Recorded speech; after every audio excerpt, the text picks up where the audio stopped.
ഞാൻ പറയുന്നത് ഈ വിഷയത്തിൽ വളരെ ഷാർപ്പായിട്ടുള്ള ഒരു പൊസിഷൻ പ്രഖ്യാപിക്കാൻ ഷാഫി പറമ്പലിന് കഴിഞ്ഞിട്ടില്ല. ഈ നിമിഷം വരെയും രാജി വൈകുന്നതിന് പിന്നിൽ അവർക്കിടയിലുള്ള തർക്കവിതർക്കങ്ങളുണ്ടെന്ന് തന്നെയാണ് ഞാൻ മനസ്സിലാക്കുന്നത്. കാരണം എന്താണ്, ഞാൻ എന്തിനു മറുപടി, അദ്ദേഹം ചോദിക്കുന്ന ഒരു ചോദ്യമാണ്. KPC പ്രസിഡന്റ് മറുപടി പറഞ്ഞു, പ്രതിപക്ഷ നേതാവ് മറുപടി പറഞ്ഞു, എല്ലാ കോൺഗ്രസ്സുകാരും മറുപടി പറയേണ്ടതുണ്ട്. എല്ലാ കോൺഗ്രസ്സുകാരും മറുപടി പറഞ്ഞില്ലെങ്കിലും ഷാഫി പറമ്പിൽ മറുപടി പറയേണ്ട കാര്യമാണ് ഇത്.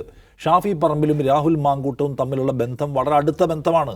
പാലക്കാട് നേരത്തെ അജിംസ് പറഞ്ഞ പോലെ DCCക്ക് വിയോജിപ്പുണ്ടായിരുന്നിട്ടും വേറെ പല മുതിർന്ന നേതാക്കളുടെയും പേര് ഉയർന്നു വന്നിട്ടും ഷാഫി പറമ്പിൽ പിടിച്ച പിടിയാലെ വാങ്ങിച്ചു. അയാളെ കൊണ്ടുപോയി അവിടെ നിർത്തി. അയാൾ ഓരോ വീട് കയറിയപ്പോഴും കൂടെ ഷാഫി പറമ്പിലും കയറി അയാളെ കൊണ്ടുവരുന്നു. വിധേയനെ പോലെയാണ് അന്നും ഇന്നും രാഹുൽ മാങ്കൂട്ടത്തിൽ ഷാഫി പറമ്പിലിൻ്റെ കൂടെ നിൽക്കുന്നത്. അവർക്കിടയിൽ അത്രയും വലിയ ബോണ്ടുണ്ട്.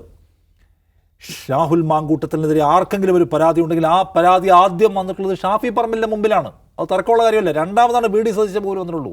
മൂന്നാമത് പ്രിയങ്ക ഗാന്ധിയുടെ അല്ലെങ്കിൽ രാഹുൽ ഗാന്ധിയുടെ മുമ്പിൽ വന്നിട്ടുള്ളൂ. ഒന്നാമത് ആ പരാതികളെല്ലാം വന്നിട്ടുള്ളത് ഷാഫി പറമ്പിലിൻ്റെ മുന്നിലായിരിക്കും. സംശയമുണ്ട്. കാരണം എന്താ, ഇയാളുടെ ഗോഡ് ഫാദർ അയാളാണ്, ഇയാളെ കൊണ്ടുനടക്കുന്ന അയാളാണ്, ഇയാൾക്ക് സംരക്ഷണം ഒരുക്കുന്ന ആളാണ്, ഇയാളെ വളർത്തിക്കൊണ്ടുവരുന്നത്, ഇയാളെ യൂത്ത് കോൺഗ്രസ് പ്രസിഡന്റ് ആക്കുന്നത്, ഇയാളെ MLA ആക്കുന്നത് എല്ലാം ഷാഫിയാണ്. ഷാഫിയുടെ മുമ്പിൽ ആ പരാതികൾ സ്വാഭാവികമായും വന്നിട്ടുണ്ടാവും.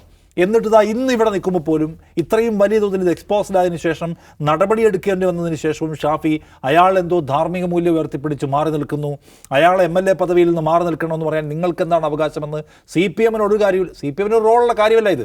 ഇവരുടെ പാർട്ടിയിൽ സംഭവിക്കുന്നു. ഇവരുടെ പാർട്ടിയുടെ തന്നെ സിമ്പതൈസറോ പ്രവർത്തകയോ ആയിട്ടുള്ള മകളെപ്പോലെ VD സതീശൻ കാണുന്ന ഒരാളാണ് ഈ പ്രശ്നം ഉയർത്തിക്കൊണ്ടുവരുന്നത്. പിറ്റേന്ന് ആ പാർട്ടി നടപടിയെടുക്കുന്നു. ഒരു സമരം പോലും CPM-ന്റെ ഭാഗമായി വരേണ്ടി വന്നില്ല. ഇന്നലെയാണെങ്കിൽ MP ഗോവിന്ദൻ പറയുന്നത് പൊതുവായ ആവശ്യം ഉയർന്നു വരുന്നുണ്ട്, കോൺഗ്രസ് തീരുമാനിക്കട്ടെ എന്നാണ്. എന്നിട്ടും CPM എന്തിനു ആവശ്യപ്പെടുന്നു എന്ന മറ്റുള്ള അദ്ദേഹം അതിനെ വഴിതിരിക്കാൻ ശ്രമിക്കുകയാണ്.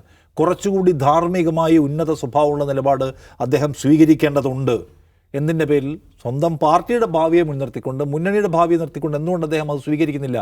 കണിശമായ ഭാഷയിൽ തള്ളിപ്പറയേണ്ടതിന് VD സതീശൻ എത്രയോ ഘട്ടങ്ങളിൽ ഈ രാഹുൽ മാങ്കൂട്ടത്തലിനെ ചേർത്ത് പിടിക്കുന്ന നമ്മൾ കണ്ടിട്ടുണ്ട്. അയാൾക്ക് വേണ്ടി സംസാരിക്കുന്ന കണ്ടിട്ടുണ്ട്. അയാളുടെ കൂടെ നിന്നുള്ള ഫോട്ടോകൾ പങ്കുവയ്ക്കുന്ന കണ്ടിട്ടുണ്ട്.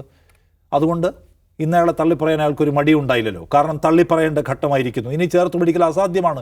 തള്ളിപ്പറയേണ്ട ഘട്ടത്തിൽ തള്ളിപ്പറയേണ്ടതിന് തള്ളിപ്പറഞ്ഞ രാഷ്ട്രീയത്തിൽ മുന്നോട്ട് പോകാൻ കഴിയൂ. എന്തുകൊണ്ടാണ് ആ VD സതീശൻ മാറിയ മാറ്റം, അല്ലെങ്കിൽ ജിൻഡോ ജോൺ മാറിയ മാറ്റം, അല്ലെങ്കിൽ മറ്റ് പല പ്രധാനപ്പെട്ട ആൾക്കാരും മാറിയ മാറ്റം എന്തുകൊണ്ട് ഷാഫി പറമ്പിലിന് മാറാൻ കഴിയുന്നില്ല? കണിശമായ ഭാഷയിൽ തള്ളാൻ തയ്യാറാവുന്നില്ല. അതിന് ഷാഫി വിശദീകരിക്കേണ്ടതുണ്ട്. അല്ലാതെ ഷാഫി ഇപ്പോൾ വളരെ അദ്ദേഹത്തെ പിടിവിട്ട്, എനിക്ക് തോന്നുന്നില്ല, പിടിവിട്ട് കളഞ്ഞെങ്കിൽ ഇന്ന് അദ്ദേഹത്തിന് ഈ പണി ഉപേക്ഷിച്ച് പോകേണ്ടി വന്നേനെ.